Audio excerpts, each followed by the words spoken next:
Bosh deformatsiyali, ya'ni pachoq bosh 5 oylik chaqaloqni mana bu holatdan bu holatga qanday qilib 2 oy davomida davolaganimizni ko'rsatib o'tamiz. Bu bolani ota-onasi bizga 5 oyligida klinikamizga olib kelishdi. Asosiy bezovtaligi ota-onada bosh orqasi yassi va tepaga ko'tarilib qolgan edi. Deformatsiyani ota-onalari 2 oyligida sezib, har xil muolajalar bilan, yostiqqa yotqizib, massajlar bilan to'g'rilab kelishga harakat qilishuvdi, lekin hech qanaqa natijalarni ko'rishmadi. 5 oyligida esa klinikamizni topib, konsultatsiyaga bizga kelishdi.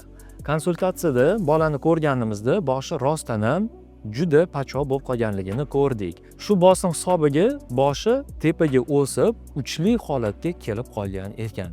Endi tepa rakursdan qaraganimizda bu bolani boshi kengayib, orqa tarafi pachoq bo'lib qolganligini ko'rdik. Chuqur diagnostikani boshlaganimizda, kranio indeks orqali hisoblaganimizda bu bolani CI cranial index parametrlari 98% bo'lib chiqdi.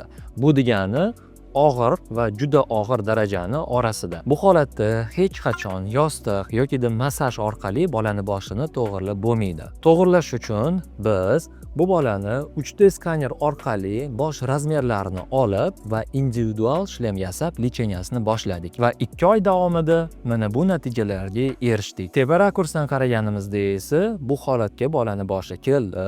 Ko'rganingizdek, kengligi o'sha bo'lib turib, avval holatga bizni cho'zib berdik. Endi esa natijalarni solishtirganimizda ko'ramiz.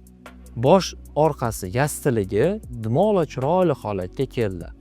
Tepa qismi bosim hisobiga chiqib qolganligi orqasi cho'zilib, pastga tushirib berdik. Tepa rakursdan qaraganimizda ikkita yon tarafi chiqib ketganligi o'ng tarafda normal holatga keldi.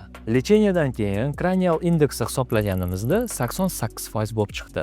Bu degani juda og'ir darajadan yengil darajaga 2 oy davomida keldik. Agar siz ham farzandingizda bosh deformatsiyasini sezgan bo'lsangiz, kech bo'lmasdan Neo Center klinikamizga murojaat qiling va biz sizga professional yechim beramiz.